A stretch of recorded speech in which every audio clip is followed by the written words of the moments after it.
Middle east में Israel को घेरने के लिए ईरान ने उसके चारों तरफ एक बहुत बड़ा जाल बिछाया है, जिससे निकलना नेतन्याहू के लिए नामुमकिन सा है।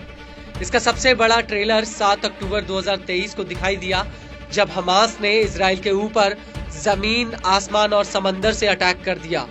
इसके बाद लेबनान का हिजबुल्ला और यमन का हूती इस जंग में कूद पड़े और इन दोनों के बाद सीरिया और इराक प्रतिरोधी समूहों ने इजराइल के खिलाफ मोर्चा खोल दिया, जिसकी वजह से इजराइल चौतरफा युद्ध मोर्चों से घिर गया।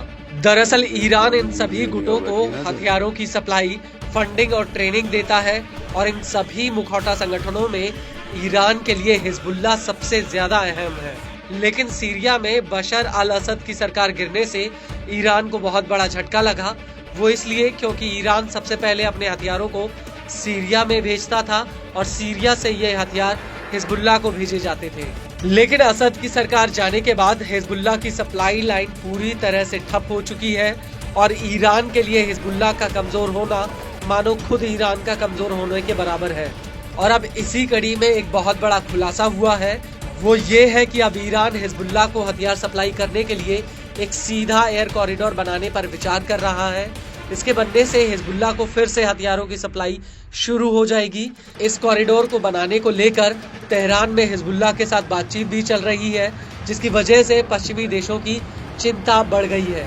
पश्चिमी देशों को आशंका है कि सीरिया से अपनी सप्लाई लाइन खोने के बाद ईरान एयर कॉरिडोर के जरिए हिजबुल्ला को हथियार भेजने की कोशिश कर सकता है।